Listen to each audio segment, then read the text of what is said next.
Yes, mate. Yeah. Well, cheers for jumping on, Yeah, yeah. and Yeah, thought it'd thanks for be having me. Just thought busy. it'd be a good video to do. Yeah. Probably about 20 years on in it now, almost. Is it 2005? 2005, yeah. Yeah. 19 years, just about to creep into the 20th year, yeah. Of our 20 years of our first album as well, which is a big milestone for us. Yeah, yeah. Try and get Mm. some inside goss off you about that. Well, I've spoke to the boys and they're allowed to give us some gossip. Right, excellent. We'll save that for the end. Mm. Keep people watching.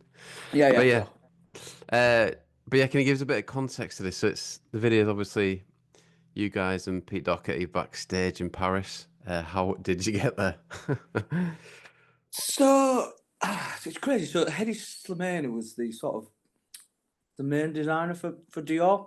I think he'd sort of taken on board the sort of the movement of us guys playing and Pete Doherty and all everybody in that sort of scene, and he started sort of um, catering his designs towards that, and that year, Paris Fashion Week, he released a collection of oh, there's a lot, really, Yeah. there's a lot, but with a bit with a taller, thinner, not as much covered in shit.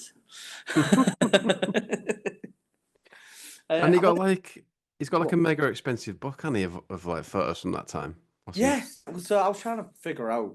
I spoke to Lloyd about it earlier on, and he reckoned that he'd sort of followed Pete around and sort of that sort of stuff beforehand before it sort of exploded. So I think he had a lot of inspiration from that. I think Lloyd, I think it's called London, beginning of the birth of London or something or other. But I don't know. I'm not sure. I don't know if that was afterwards or before. Right. I didn't research it that much. I could just like, okay. Yeah. So speaking to Tom today, and he sort of mentioned that Hedy Slimane is the only way I've really know how to pronounce it. I don't know if I'm going to get some sort of side eyes on that one. But he's saying that he used to get phone calls from him, and he used to send him all these clothes, shirts and suits and all this sort of stuff. So I think that's how we sort of came to be involved in it all. Okay. Tom did mention that because we got the part of the reason why we're playing that show is because it was the Dior. It was Paris Fashion Week. It was the Dior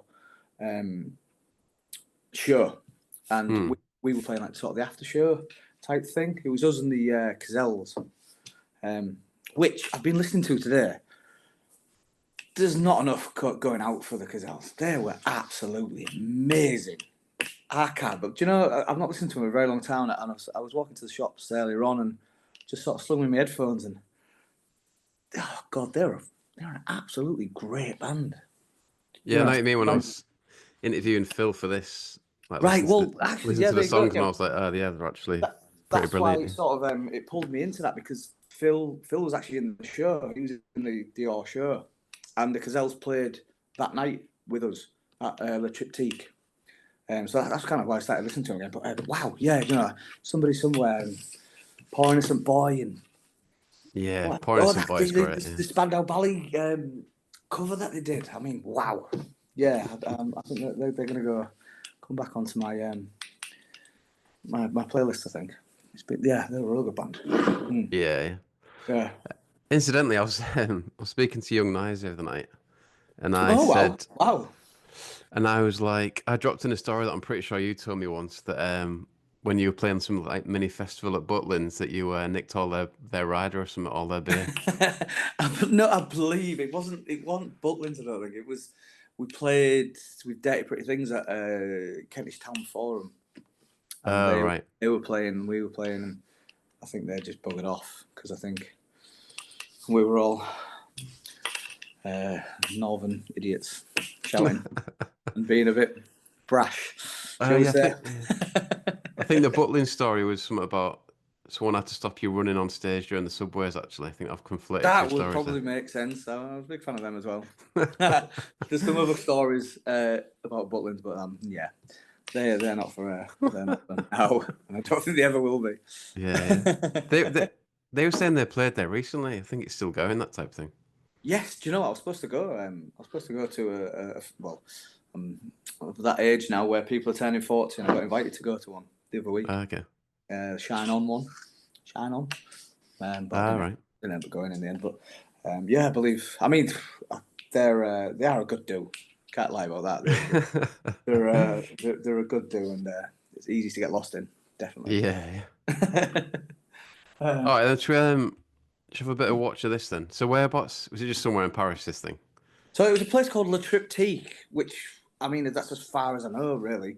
It was there were the days where you arrived with tinted windows and you never knew exactly where it was, and nobody had a phone or a map. So it was France. I'm pretty sure it was Paris, but that's as much as I can tell. I couldn't tell you a district or anything other than that. Whose job was it? Was it to get you there? Was it Ali or someone else? No. I mean, no. This was Christian Dior. This was a double decker sleeper bus. Okay, I right. remember if the Gazelles were on it with us. Kind of feel like they were. Sort of, we all just sort of like got moved, picked up, moved. Yeah, Did we all meet at King's Cross? I'm not quite sure.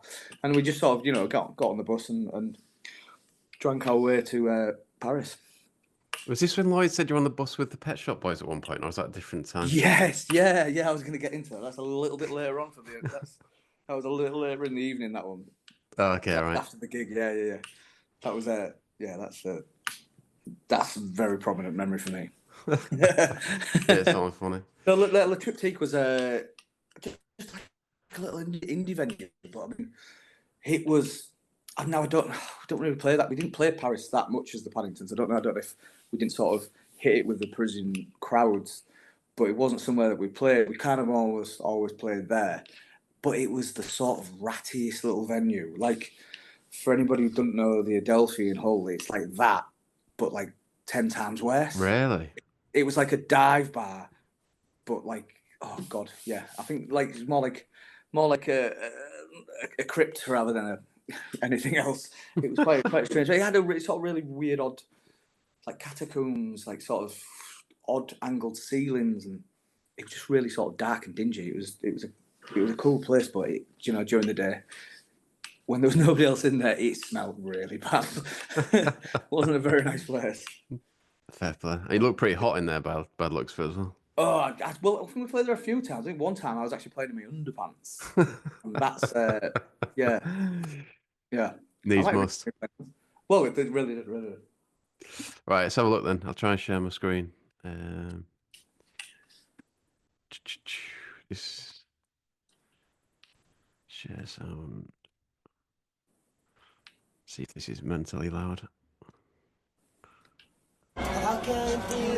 Oh god, so it's this video, right? I didn't know it was the gig video.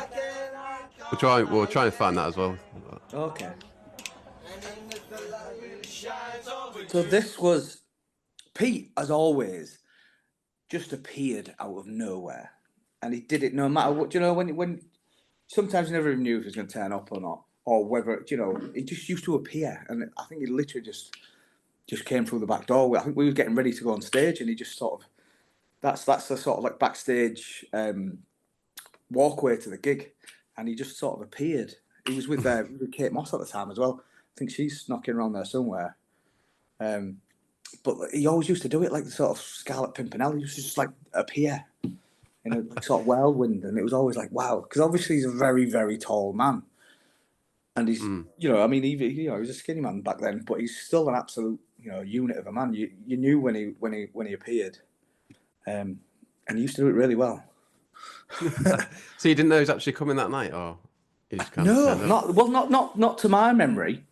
I know. Well, so during the day, we all got invited to the Christian Dior show. Now this was crazy because we'd never been invited to anything like that. Like Tom said, well, he was going to do it. So what Phil Bush, he did he did the show, and I think Tom got asked to do it, but I think he said he was sticking out for Giacomo. Close factor. For me, I was holding out for Boyses, me, but you know. So we got invited to the show, and that was like the one time where and we did stuff when Josh was with Agnes, where we'd been to New York and did New York Fashion Week and things like that. But this was the time when we actually got invited to the show, and there was like, you know, Mick Jagger was across like literally 10 foot away, and we were just all stood there going, "What, you know, like what are we doing here?" And that was, you know, when I said earlier about when the show started and they all started coming down the catwalk, or as Tom called it earlier, the aisle. It was like, I don't know if it was our kid who said it or Marv. It's probably Marv. He's quite quick with his words.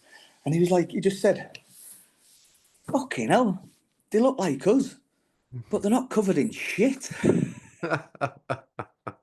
As all these Christian Dior models came walking down, and they was literally like wearing exactly what we was wearing, but, you know, from a design point of view and from a monetary point of view, quite polar opposites.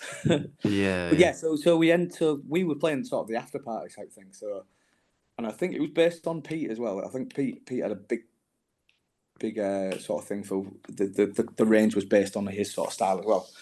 So I think that's why he was invited and that's why he was there. But with regards to him turning up to our show, I can't remember that, but I just do remember him just appearing.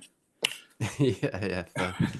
And then Lloyd explained this bit once. He said, like, Pete was a big fan of £52, but at this point you'd added a chorus or something. We'd added a chorus, yeah. So when we went into the studio to record it for the first album, as Owen Morris said, he was like, "There's no fucking chorus. You've got no fucking chorus." So we had to Lloyd had to sort of get banished to a side room with a piano and try and write it under duress. You know, us thinking that we knew better and the song was done, and then it was just. I mean, that chorus does actually make the song now, so. But yeah, so I think Pete we've been playing it for a year or two, probably, yeah. As that original sort of where we were playing it. So when he arrived here, there's a new chorus, and Pete didn't know it, and I don't think he was willing to learn it. If I'm honest, I think he liked it the old way, so he was going to do it his way, and. Sorry, we were going to fall in line. Sorry. We were going to fall in line. I think he's actually trying to change it right now. I think what he's singing now. He's just sort of making it up. Did you know he was going to play with you at this point? No. Right. I think no. Yeah, I think we knew he was going to play with us now. Okay, right. Or was he? I can't. Do you know what? I just remember being backstage, and we was waiting to go on. Right. Remember that. Okay, I'll watch this bit then. And if you broke your back, know these things are true. Do you know who was filming, by the way, out of interest? That was, I believe that's Nathan Leakes, which would have been our manager. Okay, right. It's quite an interesting camera, isn't it, as well? Well, I mean, back then that was probably the top end of technology, surely. 2005. Yeah, just mean like the shape of the shot and stuff. As it were. I think I've still got quite a lot of because he documented a lot of stuff. So I've still got he sent us a lot of stuff. So I've got if you want anything, I can send you some pictures of stuff that's not been. Oh really? I'd love to see that. Yeah, bits and bobs from all over the shop, really. No quality, yeah. La, la, la, la, la. And when you are coming down, it don't matter about you. Not a Welsh choir, is it? Don't matter about the tunes. And when you said you seen it all before. Look at his face, you can see his face. He doesn't have a clue. And no one seems to care. 'Cause nothing's ever changed. One night on Macca's, you can look straight in my eyes. What was the Macca's thing about? Was that an ecstasy? It's a drug reference, isn't it? Yeah. I'd never read it before I watched this. Oh, really? Right. Yeah. It's not very YouTube friendly, is it? But no, I'll leave that to all the imagination. You can believe what you want to believe what that is. I think it crops up later as well, but yeah. Oh, I'm sure. Yeah, I believe that's what he used to sing for some reason. Gay Perry. Swimming in a reservoir. There's me trying to be funny when nobody's listening. Yeah, you know what, David Hasselhoff or something? I don't know what I'm talking about, but I'm clearly trying to stamp my authority on the thing, and it's really not there, is it? Fair to you. How old are you at this point? 2005. So that'll be 2000. So I'll be 20. Okay. Yeah. Good age for it. 1984. No, yeah, 20. Yeah.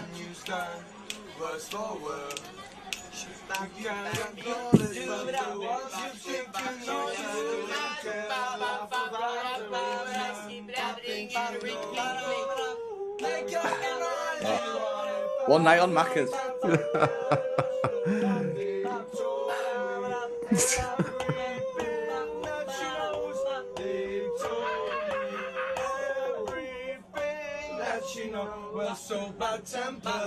So, does Doherty not know this song either at this point, do you reckon? Is it more of a no, newer I think song? At that point, we're all just riffing, as it were. I think we'd agreed was going to. Yeah, so he must have known then. So I think we'd agreed that he was going to play £52, but I don't know. I don't know how it turned into S for where then. I don't know. Just on a roll, yeah. It is, isn't it? I mean, we was on a roll by then. This is probably about 2 days into Fair. drinking aluminium tins of Heineken. Yeah, right, aren't What's they? up there? They're very, very good. I always found that the oak that the soul that was. Oh, right, there we go, yeah. Let's get one of us in.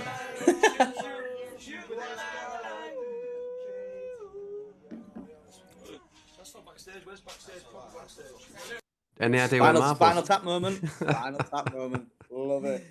Any idea where Marv was at this point, out of interest? Now, I was thinking about this earlier, actually. Marv is in the videos of when Pete's on stage, isn't he? Yeah. But it's not in the So backstage. he was there because obviously there was a crossover when Marv had hurt his hand and Stewie had sort of jumped in for him, but Marv was always still there. Yeah, I don't know where Marv was actually. I'll have to ask him. He's probably still walking down the aisle at the Christian Dior. I think that plant made an appearance as well, if I remember rightly. What's that? That plant he just walked past, I think that made an appearance on stage at one point. All right. I'm sure it did.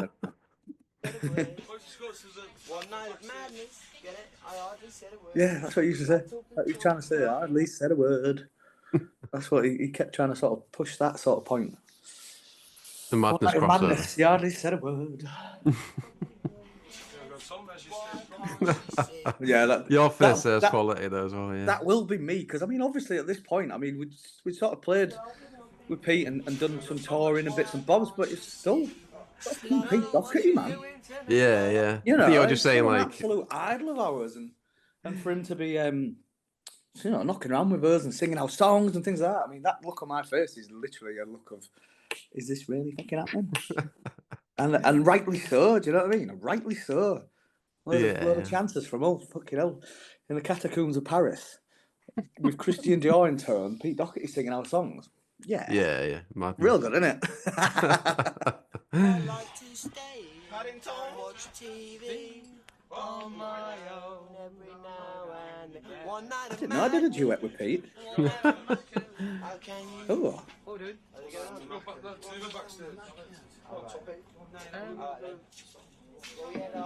There's the plant. There we go. There's the plant. That's Mav. There's Mav.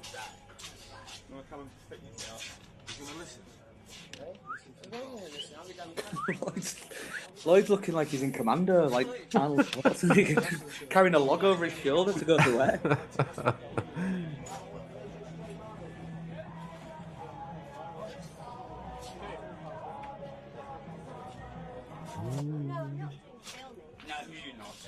Oh, there's Miss Moss. That was a mind blowing experience. I mean, let alone Pete, things like that. Yeah, I bet. That was almost unbelievable from my point of view. Anyway, wow. Yeah, because you can like try and take it in your stride, but it's still going to be weird, isn't it? All right, a bit mad. Absolutely. That's just absolutely insane, really. It's almost unbelievable. There must be a video of it, of the live, but I've definitely seen that before. There is one somewhere, I'm sure there is. Yeah, that's not. I don't think we played that one. This you are in this bit. You are in this video though. It's where they nick Josh's shoes. I don't know if you've had any recollection of that. Oh, that was in Leeds. Oh, was it? They got a title Yeah, on then. that was at that was at the cop. Yeah, because he's got a shaved head there. He didn't have a shaved head in the Manchester one. Yeah. Yeah, no, you can see the curve, the cockpit. Unmistakably the cockpit. Anyway, I know it's obviously potato again, but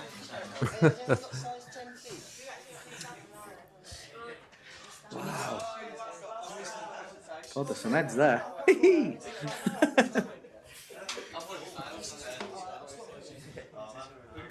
can't remember why we were playing there. Why were we playing there together? Well, it's supporting the baby shambles. Yeah, but I can't remember exactly. Because we did some dates. We did Sheffield, and then we did Manchester. I can't remember the cockpit being there. That might have been the first one of it. Oh, okay. Yeah. This looks like 2004, doesn't it? Yeah. He absolutely had to fight hammer and nail to get them shoes off Josh. He did not want to get rid of them. They were a nice pair of shoes. They were nice. But like I said before, he's a big old man. He's Peter. He wants them. He's getting it. Especially if it's his shoes. Once spray painted me orange. We were swimming in a reservoir between Sheffield and Manchester. We got in the van together. We all got in the van. And we stopped at this reservoir. Do you know, as you go down the M62, there's them sort of Yorkshire water reservoir that probably you're not allowed to swim. Well, no, you must have been, because there was some boats, and we managed to steal a boat, and Josh jumped in the boat, and he just got pushed out to reservoir, as it were.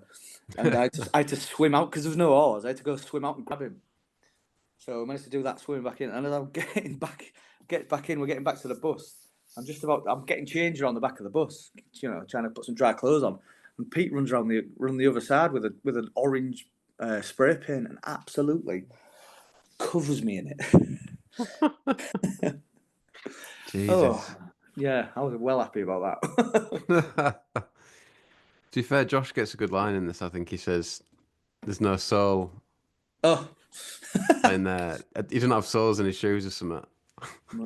And like, who's this guy? Is he called Rob Chev or something? No, that's not. Oh God, I can't remember his name. He was Pete's guitar tech. Ah, right, okay. That's not Chai, his manager now, is it? No, Rob Chev or something. Chev. Oh God, I mean, if Chai listens to that, I don't think he will, but he'll be absolutely fuming. Yeah. God, I can't remember his bloody name. He seemed to be like prominent for a bit, and then he disappeared. Yeah, he was. He was in them sort of baby shambles, sort of shambolic days. Yeah. Around in a long wheelbase splitter and just going from gig to gig, and I mean, they were playing to. It was great, but it was when the high point of when you never knew if it was going to turn up or not. Yeah. The amount of gigs we played, a gig in Preston with them, and they didn't turn up, and we had to be the headline act for the baby shambles for Doherty, for everybody who paid the money to get in. Oh, really? And he wasn't turning up, and they had to sort of announce as we were playing that we were the last band on. How are you expecting to get a reception from that? How did it go down? We got to stay in their hotel, so it was all right. Yeah, what about the fans? No, the gig. Yeah. The gig went well. Yeah. I think at that point, I think everybody was resigned to the fact that it was a gamble. Your ticket money was a gamble. Yeah. Part of it, I guess. Yeah. God. Don't know if I'm going to be able to find this. I don't think that's it, is it? There we go. There we go. That's it. Yeah. Let's have a look.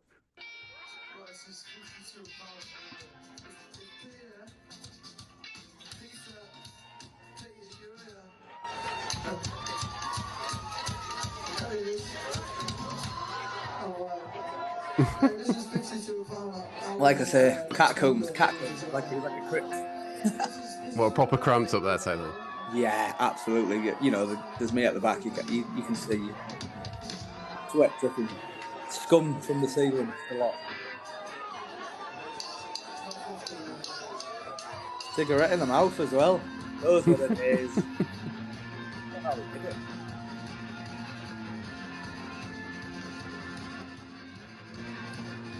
They've done well to get a multi-shot view, haven't they? It was, but I'm trying to think of. Yeah, so this would have probably been filmed. But yeah, it might just be because it's low quality. I don't know if there's a better version of it.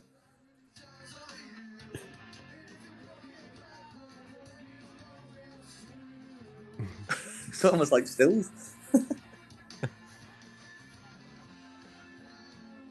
Plenty of flash photography. Oh yeah, I mean this was Christian Dior party, I guess. You know. Yeah. Everybody wanted to be in there, and you know the list was as long as anything that I've got. I know that.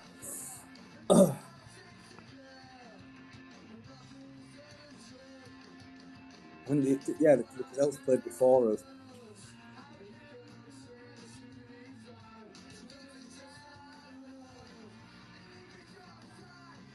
But I mean, was it a regular thing that you'd play songs together when you're on tour? Yeah, I mean, it was always sort of in the periphery. It was always sort of there, having a watch and that, and yeah. He always came in there to go with us. I mean, he knew exactly what he was doing. Pete's a very, very astute man. If he wants to big somebody up, there's many ways he can do it, and a big way of doing that is going on stage with him.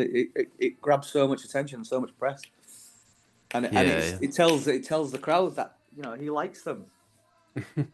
So you know, seal of approval. Yeah. Well, yeah, exactly. You know, that's one way of doing this. That's one way of you know letting the crowd know that you know have a go. Yeah. I mean, yeah. That's if I ever did like interview him, I'd want to chat to him about that. Like, he's kind of always had a passion, it seems, for bigging up bands. Always from day dot. He bigged us up on a Channel 4 program once, and that was insane. I think that was before we'd even got signed. Is that with Lauren Laverne? Yeah, he did that. I mean, that for us was astronomical for what it did for helping us out. Sort of. Yeah. It's very much I know it's from the point of singing that Alan McGee's very much the same sort of sketch. You know, if you put your seal of approval on it, people will, you know, they trust your opinion, I guess. Yeah. Nice. Kind of like give you a channel to go down as well, kind of thing. Yeah. To focus your energy, type thing. Yeah, of course.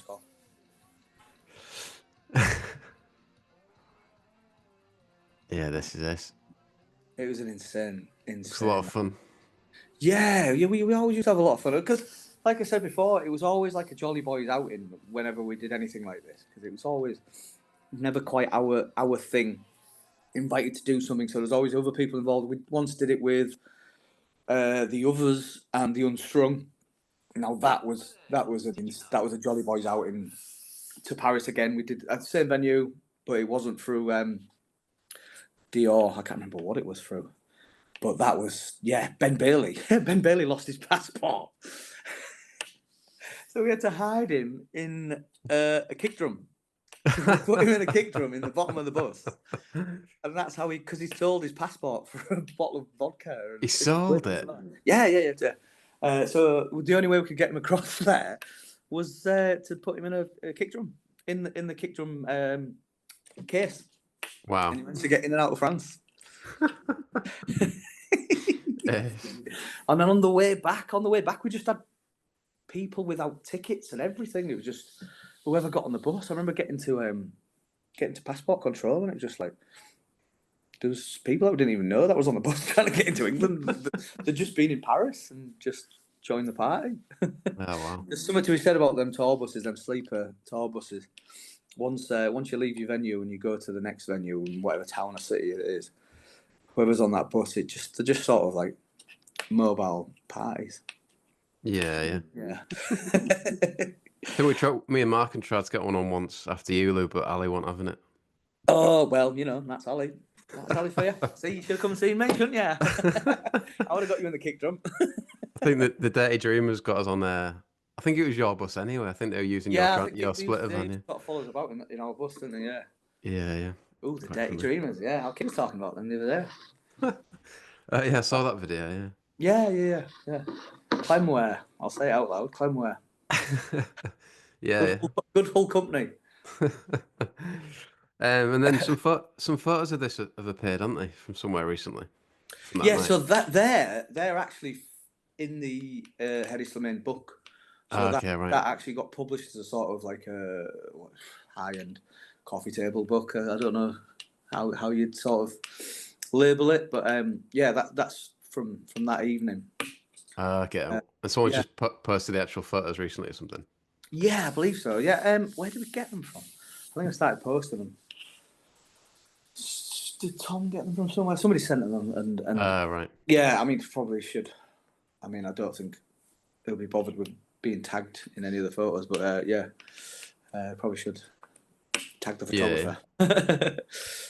Yeah, that was it was such an amazing time. I remember going when we went to the actual show, the catwalk show, and like saying that there's your people of such A-list caliber that it's scary. It's like you're looking at a TV screen. These people that you've only ever seen throughout your life on telly or in magazines, and we was at the other side of the catwalk, and we were doing okay then. We were doing okay, but nobody had a penny. We was penniless. There's so many stories of bands that have these stories about the Clash and other bands of Libertines as such as well. They've got their first album out. They're up there in the charts, and nobody's got a pot to piss in. I mean, honestly, if we had a pot, we wouldn't piss in it. We'd probably fill it full of beer. But but so we go into these shows, and there's like barrels, and I'm talking like big barrels full of champagne, water, ice, and everybody's gone into the show, so they've all had their own go on the 3 little bottles of champagne. Well, we're obviously ratting about because that's what we do. So basically you had to get down to the bottom to get these because we knew there was still at the bottom. So our kid was like, "Go on." So I was like, "Well, why can't he tell him?" So he upended me, feet in the air, head first, into the bottom of the barrel to get all the straggling champagne bottles. And I just remember the biggest hand ever grabbing me on the back of my braces and lifting me out, and it was the biggest security guard I've probably ever seen in my life. If I said he was 8 foot tall, probably that would be, I don't think that'd be out of the ordinary to say, really. And our kid had already done one by then. Right. He'd already seen him and done one, and he was like, "Don't do that." I was like, "All right," but I still had 2 bottles of champagne in me, though, didn't I? Went straight back into the do. It was them sort of things it was that sort of thing that made them sort of things for us, because it was we're just scallywags jumping about and trying not to get found out, Because we always knew somebody was going to come up and go, "Seen you. I've seen you. Come on, back on the bus. Come on, you've had your day out." But that's what always made it. That's what always made it fun for us. You flying by the seat of your pants always. Yeah. Always. And where how wrecked did you used to get for gigs, or did you not do that badly? I've been sat on my drum stool backwards before, and I've had to be turned around. I guess that's. If you sort of go through a sort of litmus test of so I don't think I've ever played sober. I think I played sober once, and I don't think I was actually that sober. We played with Baby Shambles again. We played the Carlin used to do like a 24-hour thing in London around different venues.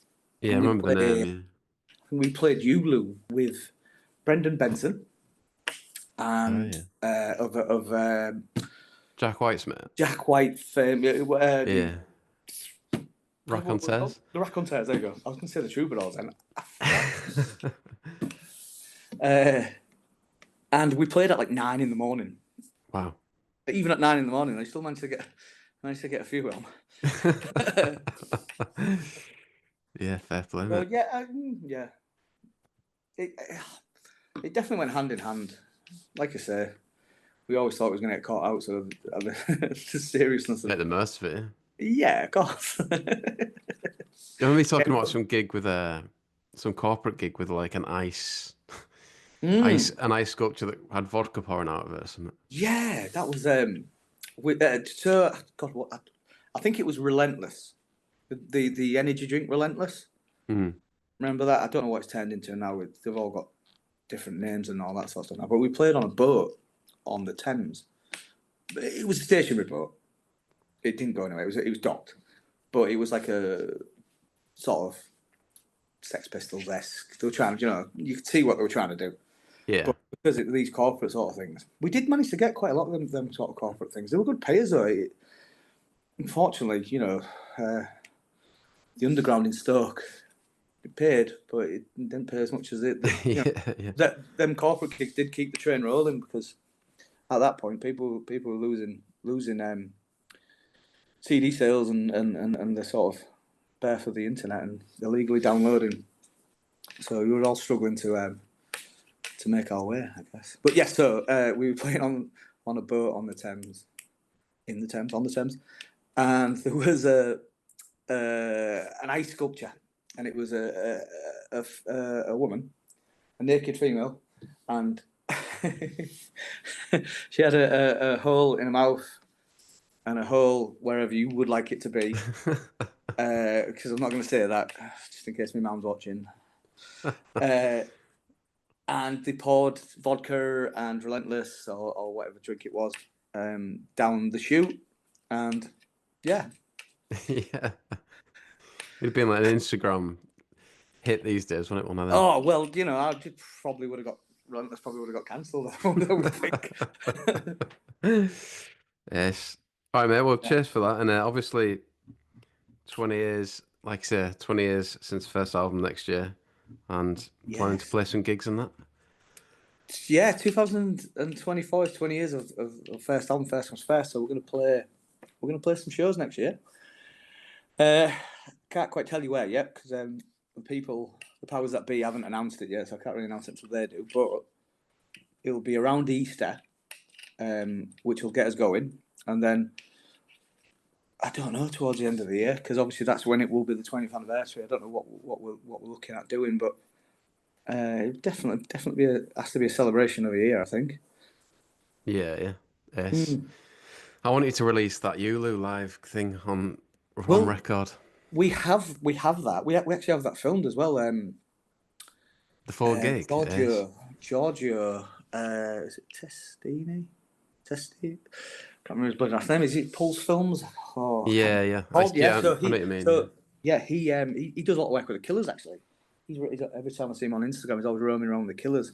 They did the full show. They filmed the full show, so they've got like 4 or 5 cameras and a full audio track for it. So that could be a good idea.